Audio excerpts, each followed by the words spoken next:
Welcome to the Jeff Knows Inc. Entrepreneurial Podcast with your host, Jeff Lopes. Jeff has over 2 decades experience as a serial entrepreneur, building brands like Kimura from his home basement to a multi-million-dollar global brand that has sold over 250,000 pairs of boxing gloves. Jeff's here to educate, guide, and drive you on the process of bringing your ideas and dreams to reality with the inspiring stories from some of the top business minds. Welcome to episode 157 of the Jeff Knows Inc. podcast. I'm your host, Jeff Lopes. Super excited to have on today Carole Baskin, the founder of Big Cat Rescue and star of the hit series on Netflix, Tiger King. Sit back, everyone, and enjoy. We're live on the Jeff Knows Inc. podcast. I'm your host, Jeff Lopes. Super excited to have on today Carole Baskin. What is up?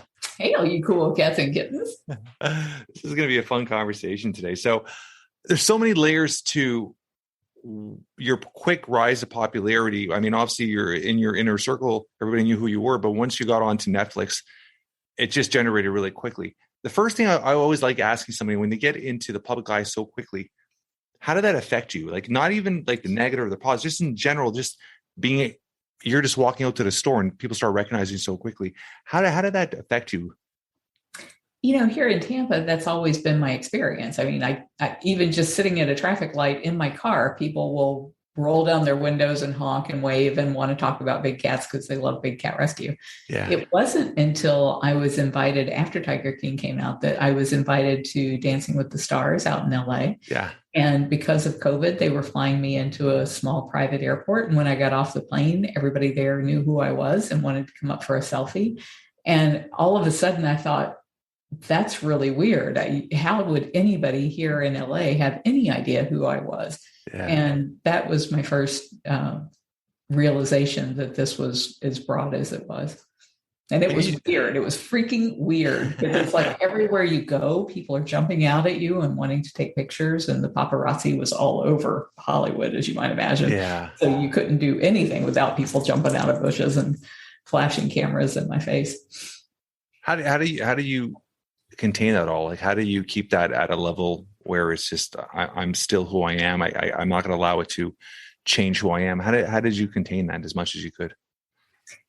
It always kind of inspires this fight or flight instinct in me, because for decades, the people that abuse animals have been threatening my life.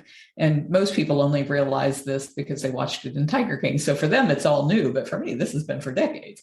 Yeah. And so when people jump out at me, I'm always a little concerned that it might be somebody that's wanting to kill me rather than have a selfie with me. So it's only been increased since the popularity of Tiger King. And because there's so many more people doing that, I find that it's, it feels like such an invasion of privacy to me. Like when I go to an airport and everybody there that isn't overtly coming up and trying to get a picture is doing it, kind of like surreptitiously as they go by. Like I can't see them doing that kind of stuff. And it just, I feel like I can't sit down and put food in my mouth because as I'm chewing, there's going to be all these people that are filming me eating a meal. And so it made me really self-conscious of everything that I do or say when I'm out in public because of that. And yet, on the other hand, I can kind of understand it, because if I were to see somebody that was really famous, I would probably stare at them. I don't know that I know I wouldn't go up and ask for a selfie, and I don't know if I'd take a picture of them, but I think I'd be curious and I'd be, like, is that really who I think it is, kind of a thing. And so I try not to judge people that are doing that in any kind of a bad way, because I might do it myself. But it's just weird. And I don't know how I don't know why anybody would ever want to be a celebrity, like to be a movie star or to be involved in an industry where people would recognize you, because then you can't do or go anywhere, or you can't be yourself anywhere.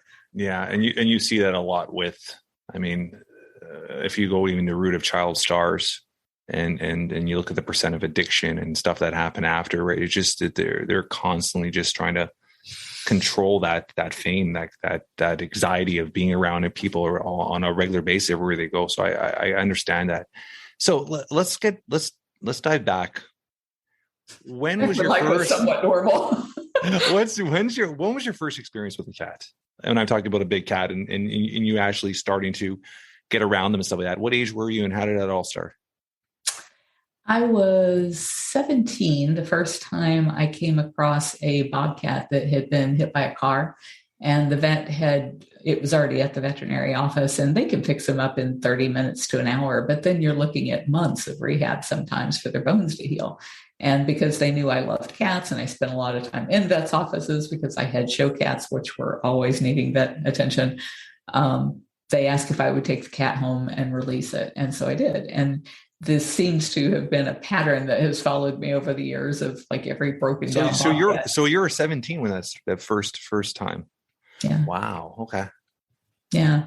And I didn't know anything about rehab. There weren't conferences that you could go to or books that you could read on the subject. And if there were, it was like how to rehab a bird or how to rehab a squirrel, not something that spends its entire existence trying to tear your face off because they're just vicious cats. But I love that about them, that they're so tough and, they get hit by cars sometimes more than once and still manage to get up and walk away from that. And you're talking about a 20-pound cat. Those cats are tough. Yeah. And how, from one, it started growing. When did it actually become something? Because like you said, as it starts growing financially, there's other obstacles, right? To feed these cats and keep them going. How did that turn into more of a bigger, like, I even call it a business, but in a way where charity and fundraising, how did that all start? Well, the ones that I did in my youth were just, the odd one. Yeah. Months or years in between. Yeah. And so there wasn't like a growing group of them. But when I was 30 something, Don, my husband at the time, and I were in real estate for a living, and we would buy llamas and turn them loose on big tracts of land because they clear about eye level and they're really easy to contain. Whereas most, like goats and stuff, they'll hop over any kind of fence, but llamas don't. So we were at an exotic animal auction buying llamas, and a guy came in with a 6-month-old bobcat that he didn't want anymore. And his wife didn't want her anymore because she was growing up to be a bobcat. Yeah. And she had been bred in captivity, so she couldn't be released to the wild, and they had declawed her, so she couldn't catch food, even if it was legal to release her. And it's not legal to release any captive-born wild cat. And so this guy next to me starts bidding on her, and I leaned over to him and I said, when that cat grows up, she is going to tear your face off. And he said, I'm a taxidermist. I'm just going to club her in the head in the parking lot and make a den decoration out of her. And so I started crying, and my husband started bidding, and we probably paid more for that bobcat than anybody's ever paid for a bobcat in the history of bobcats, but she was not going to get clubbed in the parking lot that day. And so we brought her home, and of course she was every bit as wretched as I expected her to be. Yeah. And she was beating up our German Shepherd and scaring the living daylights out of my 12-year-old daughter. And so instead of thinking, wow, this was a really bad idea, my husband said, we need to find somebody that she can live with. And so he started calling around, and this guy said that he would sell us a bobcat for her to raise up with, but we had to come to Minnesota to pick her up or pick him up. I don't even know if we knew what it was, but we get to Minnesota, and we have driven up there in a van with my daughter and one of her little friends from school, expecting we're going to pick up a friend for Windsong, is what we named the bobcat that was terrorizing our household. And there's a picture of her behind my desk. So this was Windsong. Oh, gorgeous. She's so cute and wicked. So we get there, and there's no sign out front that says what this place is. And we go inside this metal shed, and the flies in there were so thick, we had to take handkerchiefs and put them over our faces to be able to breathe. And the guy's pulling out all of these kittens and showing us bobcats and Canada lynx and Siberian lynx. And I asked him if there was this big of a market for these as pets. And he said, no, we're a fur farm. Whatever we don't sell as pets, we'll slaughter next year for their fur. Yeah, caught you in mid-drink too, just like it did me. Except I burst into tears again. And I had been kind of, it was dark when we went in, so my eyes were kind of adjusting to what I was seeing in there. And I realized that there was a whole pile of dead cats over in the corner, and they had only taken this little piece of belly fur, and that's what they make the coats out of. It's white fur with spots, whereas the rest of their coat, as you saw, the rest of their coat kind of brown and mottled, not very pretty. So that's why it takes like 20 bobcats to make a short stole. And I heard my husband say, how much for every cat here? And we came home with 56 bobcats, Canada lynx, and Siberian lynx. So we went from one bobcat to 57 bobcats in 24 hours. Yeah. So how did you prepare to like even shelter and food? And I mean, that's a huge amount. How did you get prepared for that? We went into town because, we came with, I think we had more than one pet taxi with us, but it was not more than 3. So we went into town, we bought every pet carrier we could find, every bucket that we could drill holes into, every toolbox that we could drill holes into, those plastic toolboxes. We went to a feed store and got hay. We got all of the puppy milk replacer and kitten milk replacer and goat milk replacer. And everybody that we took that day were kittens. We had no way to transport adults. And the following year, we went back and got the 28 adults and more kittens that had been born. So by that time, we had gotten all of the cats off of that fur farm the second year. And then the third year, we bought out a second fur farm and bought out all of their animals at one time. And there were 22 there. And then we started working on the Canadian fur farms and trying to get the cats out of there. And I think we got 12 out of Canada before I lost my husband. And that caused our entire real estate business was seized in a conservatorship. Instead of spending the $500,000 a year we were spending on the cats, I was cut back to an allowance of $125,000. Later, I think they upped it to $150,000 a year. So I had to start learning how to do fundraising and created a nonprofit and did all of that to try and keep the cats alive during that period of time. But we built. I was about to say that it's. I mean, the responsibility. How prevalent is it in Canada? Like, I mean, this is. I mean, maybe I'm living under a rock, but I've never even heard of these in Canada. Which part of Canada were these located?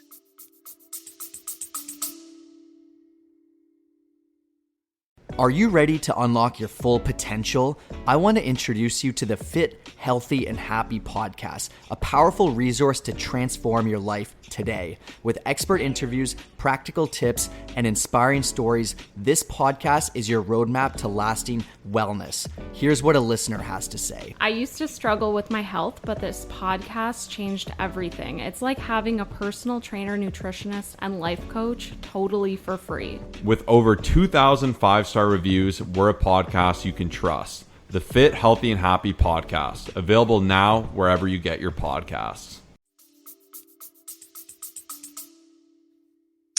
I'd have to look on our records. I'm wanting to say it started with an M.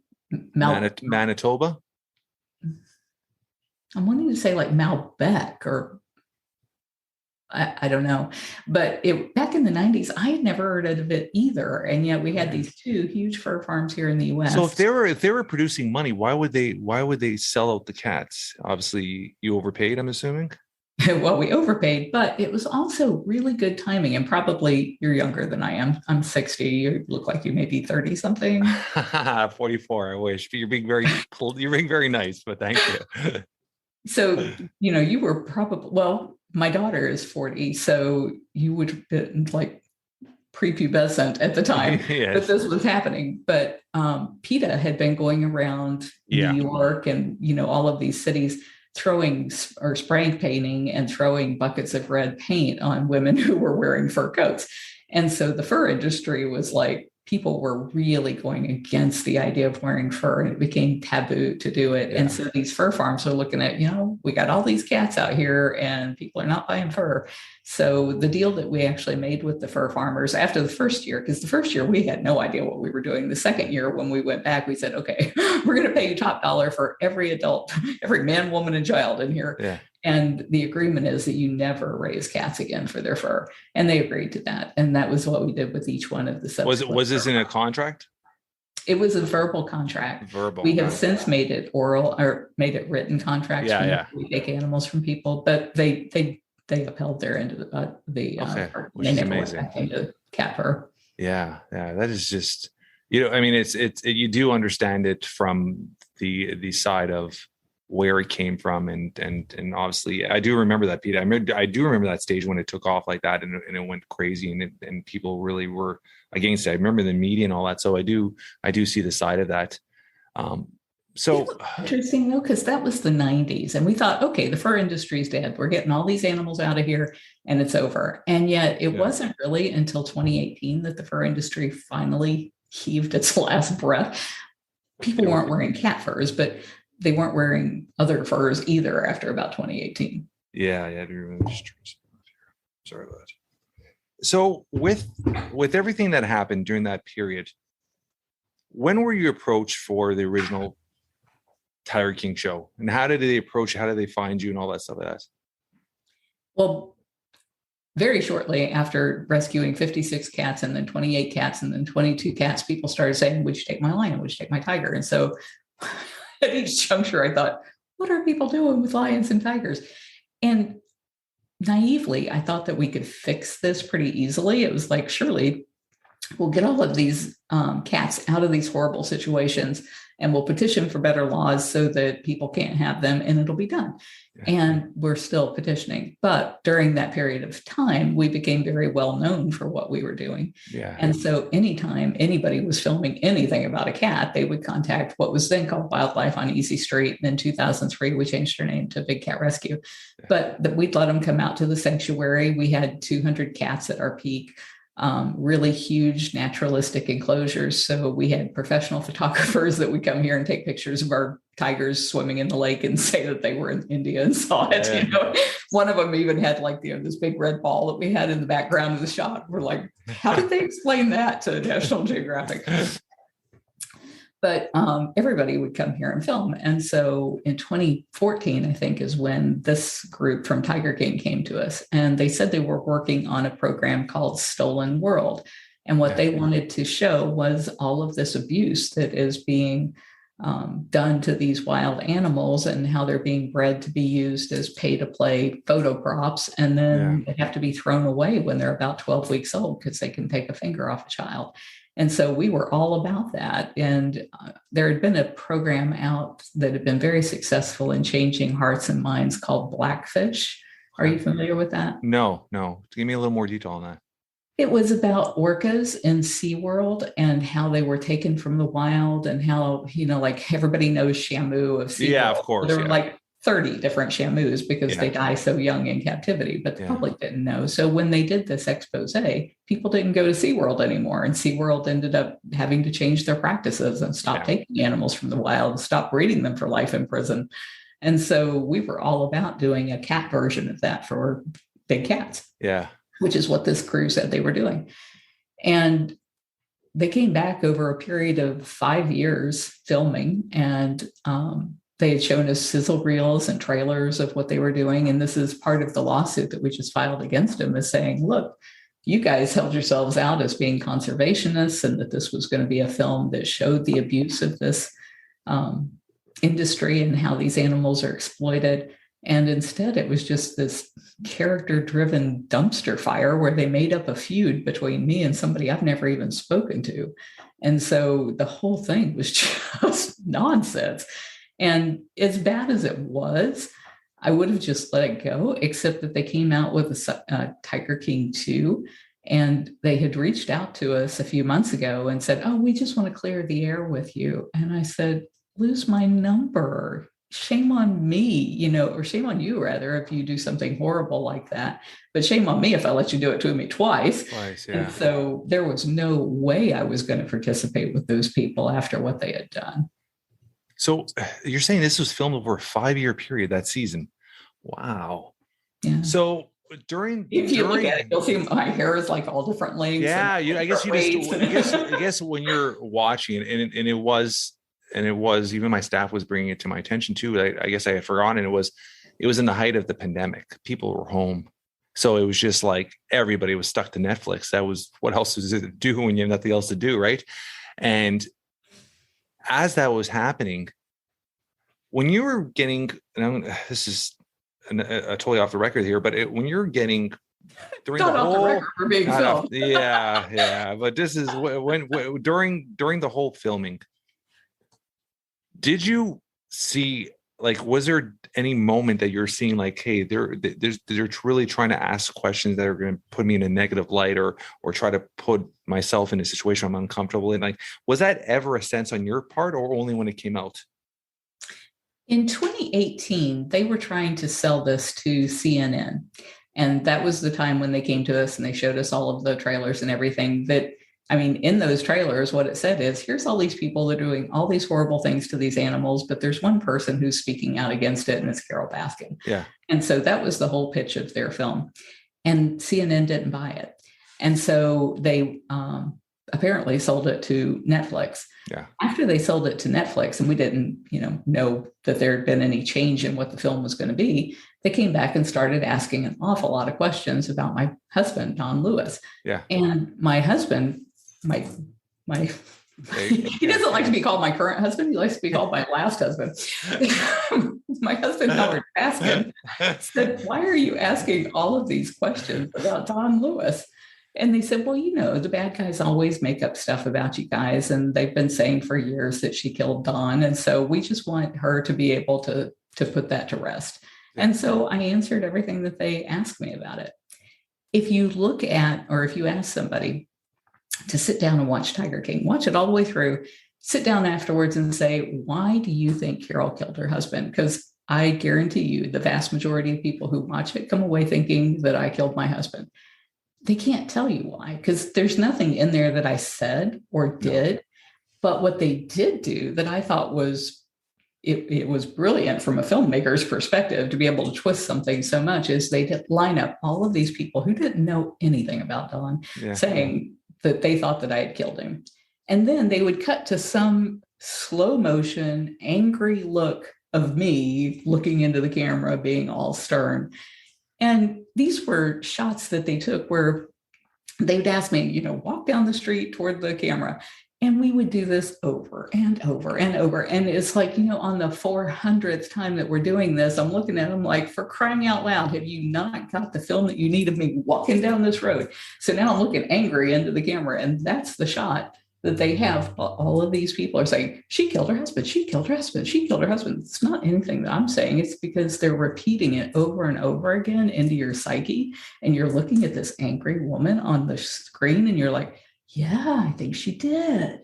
And so there's this confirmation bias that once you have been tricked into believing something, especially if you have been involved in sharing like all of these memes and all of these hateful things that people were saying during that period of time, if you go back and you find out the truth later, you can't admit it to yourself. You have to dig your heels in, no matter what the evidence is to the contrary, so that you don't look like you were an idiot for being involved in the first place.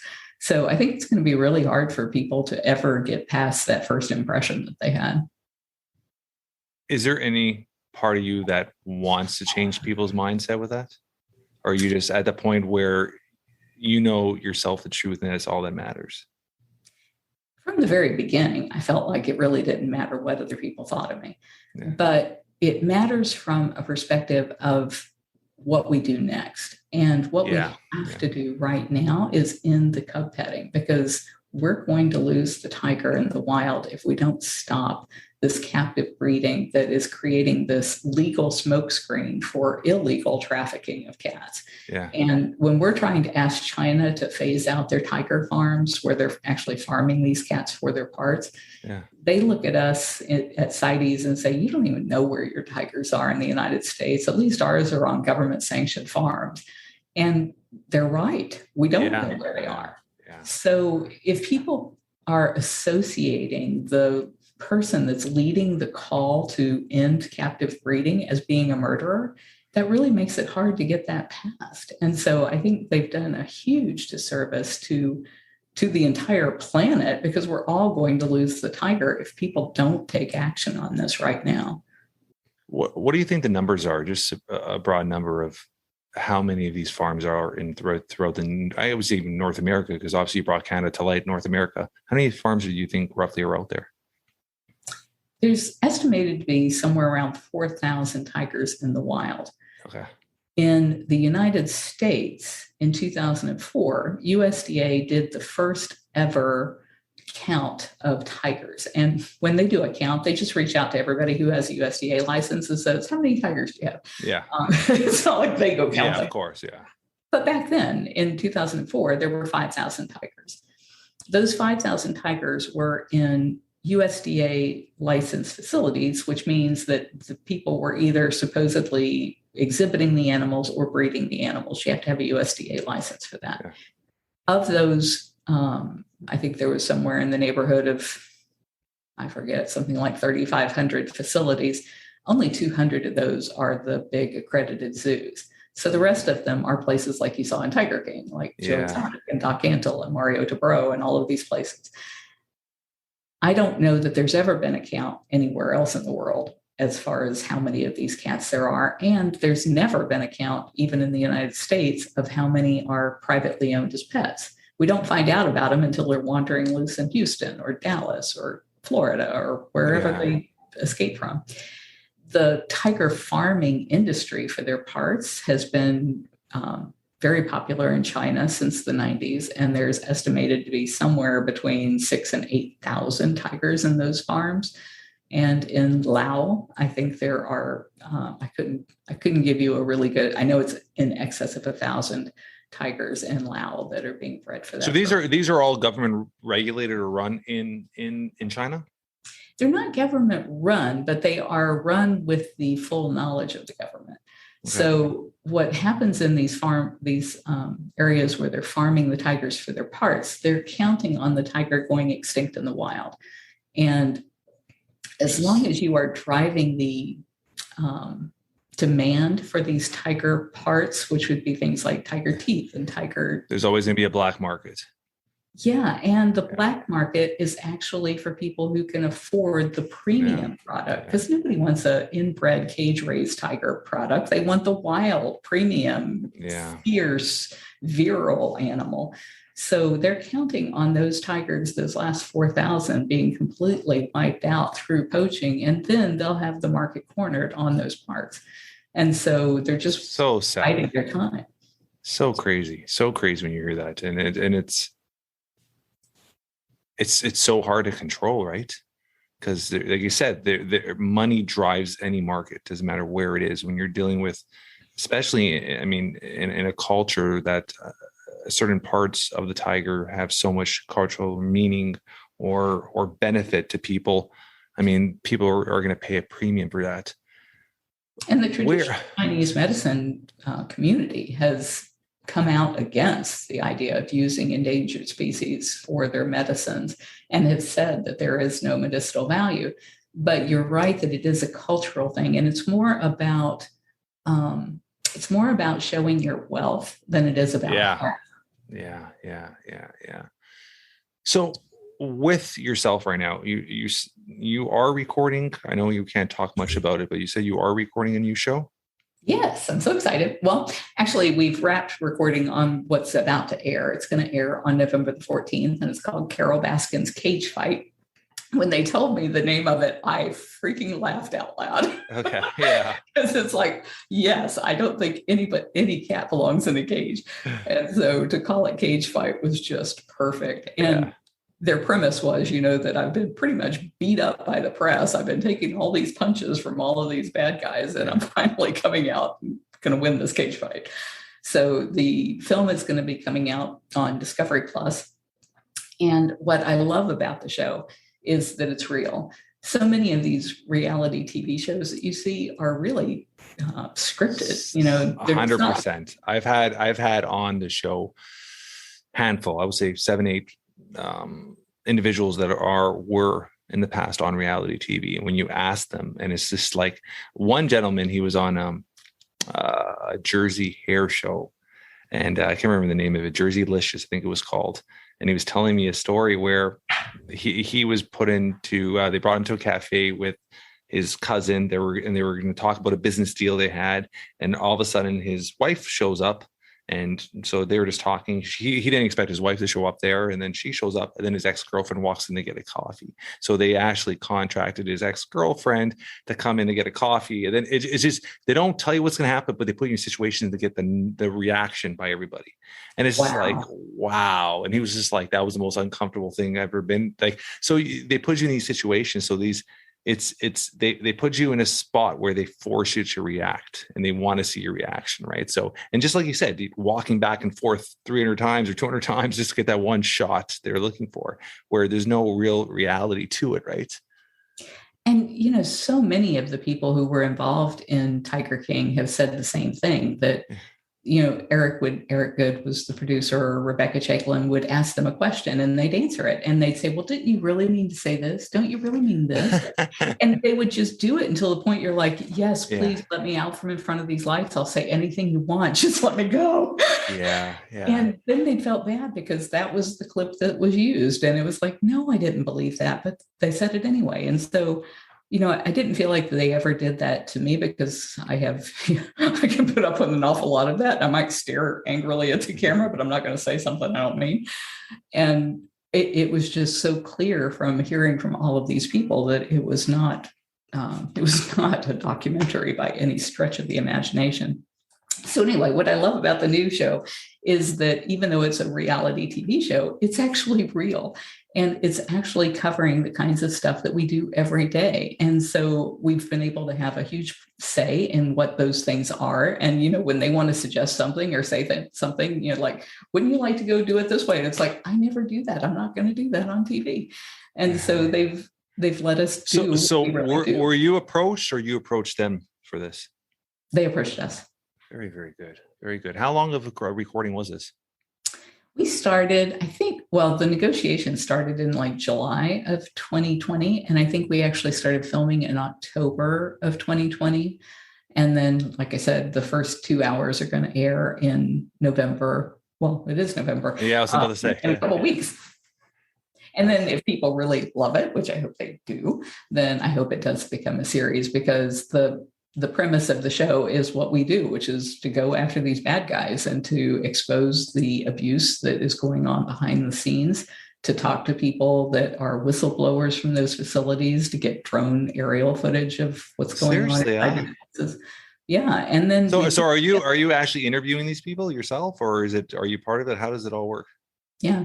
Because that's how it really works. I have to talk to all these people and find out who's telling the truth and who's just mad and who's got a axe to grind, and where is there really abuse and why isn't anybody hearing about it? And then we put together these huge packages of information and take it to the authorities, whether it be, it's usually both the state agencies, the federal agencies, the U.S. Fish and Wildlife Service, and we have to make the case for them, because they don't do investigative work. They don't do undercover work. They would never in a million years find out any of this stuff was going on. So we find it, we expose it, we present that information to them, and then we stay on their case until they do something about it. And that's what the show's about. And I think people will love that, because nobody likes animal abuse. Everybody wants to see that stopped. And I think people will really get into what it's like to do that, and hopefully will help us do that. I love it. I'm gonna bring it back. Where did you grow up? How many siblings did you have? And give me a little run of your childhood. Were you always have a passion for animals? I was born in San Antonio, Texas, and my father was in the Air Force, so I was born at the Lackland Air Force Base. He was only in for a 4-year stint. Excuse me. And then we came back to Tampa, Florida. He was a pilot, and so he taught flight instruction in Panama City, and then he moved to West Virginia and became the private pilot for Governor Archmore. Oh, wow. And then we moved back to Tampa, or they moved back to Tampa when Governor Rockefeller took over. When Governor Rockefeller took over, he sold all of the state planes and then bought helicopters, and none of the state pilots could fly a helicopter. So my dad lost his job. And by this time I was on my own. I had left home at the age of 15. And that young, huh? Yeah. I was always a lot older than my years. But when I left home, or when my father lost his job and came back to Tampa, I was in West Virginia. And I thought, that is just so wrong. I'm going to find a way to bring this guy down. That it was just, I felt like he was doing something really stupid to the state as far as like selling the planes and buying helicopters. That seemed so ridiculous to me. So I got a job working. I was the youngest state employee ever. At the age of 15, I had to get permission signed off by my family to even do it. I didn't have a high school diploma. Got me in a lot of press because people are like, there's people more qualified than her to be working there. And I got a job working for the secretary of the secretary to Governor Jay Rockefeller. And turned out I really liked him. So I loved my job because my job was research, and I loved to snoop and to get to the bottom of things. And something that I thought was so smart about him is every time he was going to meet with a member of Congress or meet with somebody important, he would put together a dossier on that person so that he knew everything about them before he went into the meeting. Well, that was my job, to go find all of that stuff. Yeah. And the one thing that I can remember so vividly was Senator Robert Byrd of West Virginia. Nobody could find a photograph of this guy. And so I had this whole dossier that I put together, but nobody had a picture of him. And everybody said, he looks just like Robert Redford. So I went and I got a picture of Robert Redford and I put it in the file. And I could hear him screaming my name from the next room. He's like, Spears, get in here. That's awesome. That's awesome. So how long did you stay there for, working wise? I was in a relationship with an extremely abusive man. He was 6'4" and huge and just would beat the snot out of me all the time. And so he said he wanted to come back to Tampa. And I was like, I will drive you. And so I figured I could drive him back to Tampa, dump him off at his mother's house, and I'd turn around and go back to West Virginia, and I'd finally be free of him. But when I got to Florida again, I didn't have any money. So I had to go get a job to have enough money to get back up to West Virginia, and got a job at a Zayre store where I ended up meeting the man who became my daughter's father. So I never went back to West Virginia. Not that I was in love with him, but it was just a whole series of events that ended up keeping me here.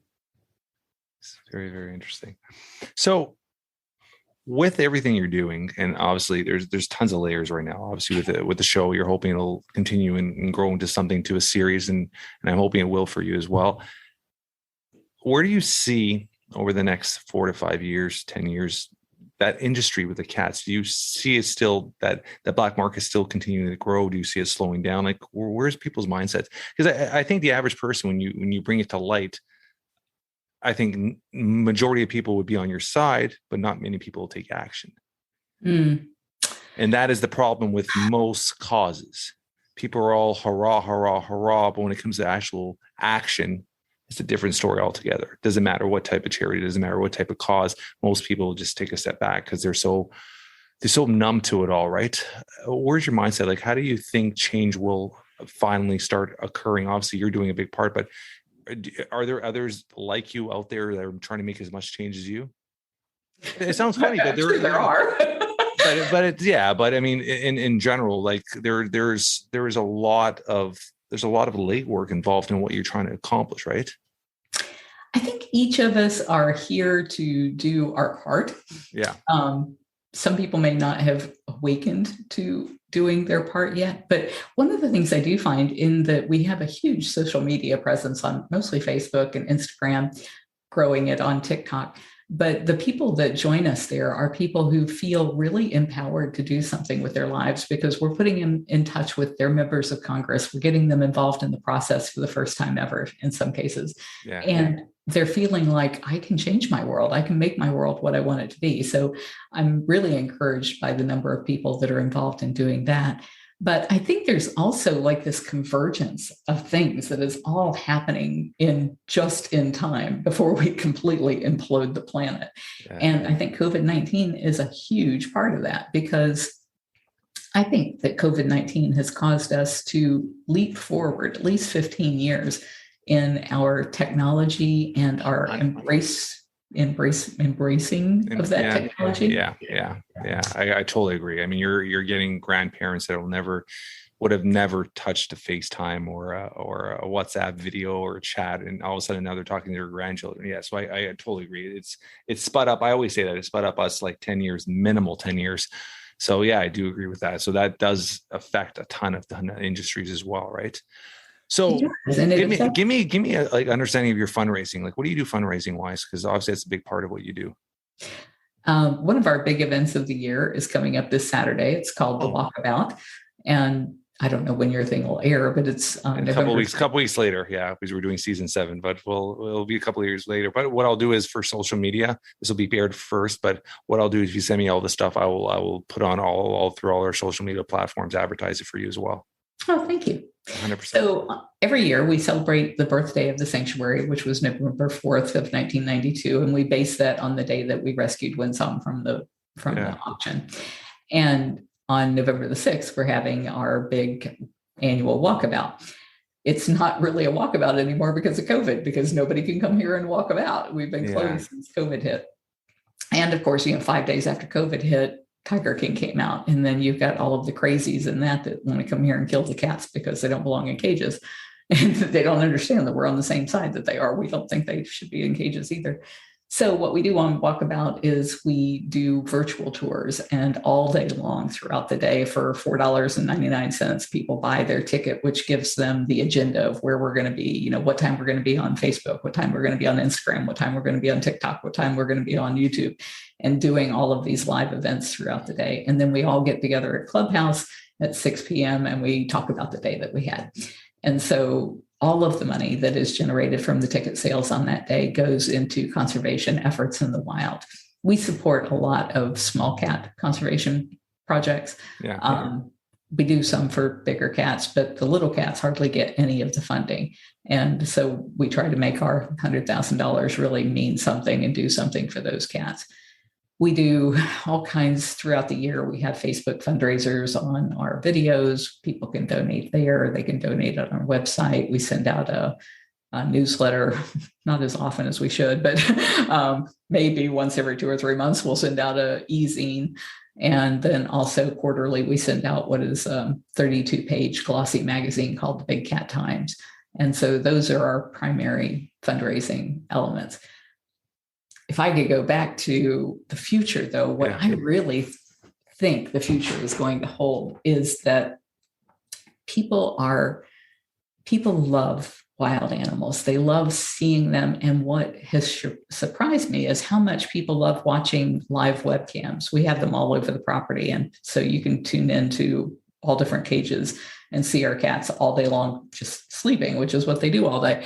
But people will go there and they'll chat with each other and they create these amazing friendships with each other while they're watching the cat sleep. And sometimes they capture some really amazing footage that we had no idea. Like we still do rehab for bobcats, but we don't have people around them. So they only have the live webcams on them. And we have seen cats doing the most amazing things on those cameras that's like, wow, this is really learning. So if you can imagine putting 360-degree internet streaming cameras in the wild where these cats live, and then you have a subscription feed to those cameras, just like you would pay for a Netflix subscription. Yeah. But 90%, 80%, 90% of that feed through a smart contract on the blockchain actually funnels that feed back, the money from that feed back to those local people who live in that area and who are protecting that animal. And if you can get the money into the wallets of the people who are actually on the ground living with the animals and not the government or anybody that's going to corrupt and take the money away, then they have a reason to want to make sure that there are plenty of lions or tigers or whatever kind of wild animal walking by those cameras every day so that people want to subscribe to that feed. That creates a system where everybody has a vested interest in protecting those wild spaces.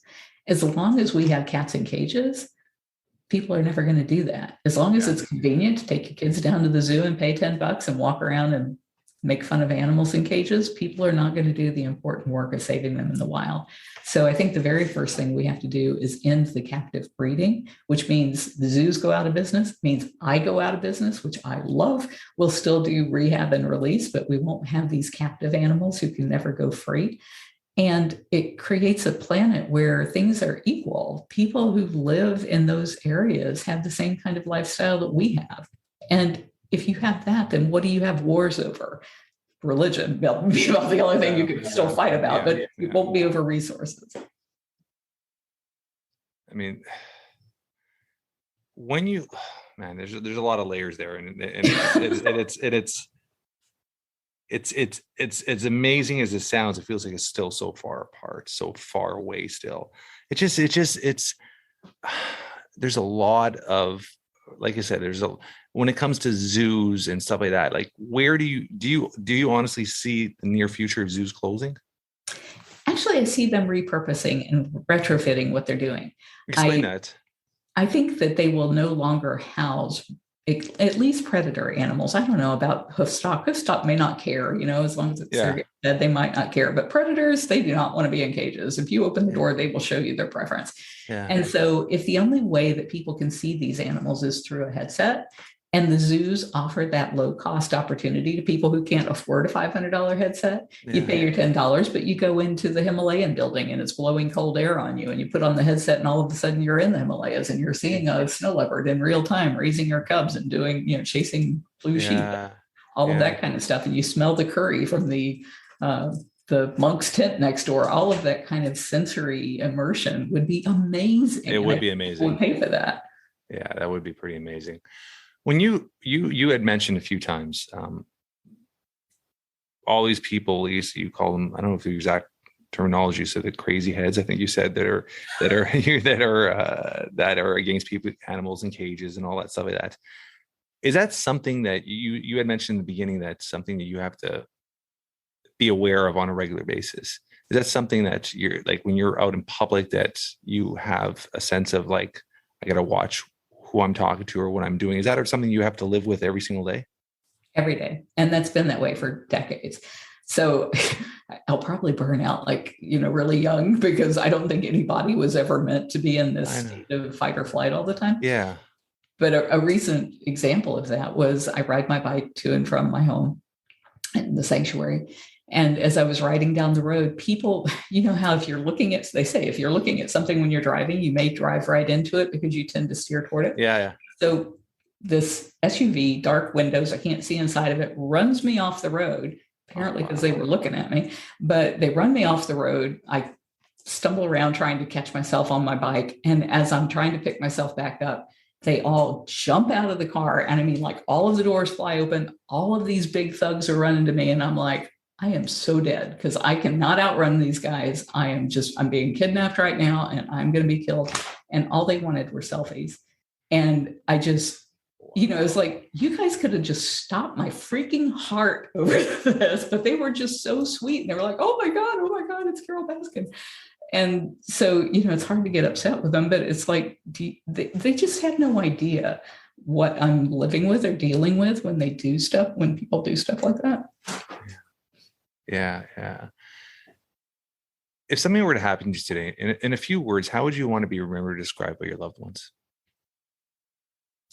That I really need to be remembered or described by anybody. What I really hope to do, I think we're eternal, but in this lifetime, I'm here this time, what I really hope to do is to change the course of where we're headed, which is total destruction of this planet from the way that we have treated the wild animals in it.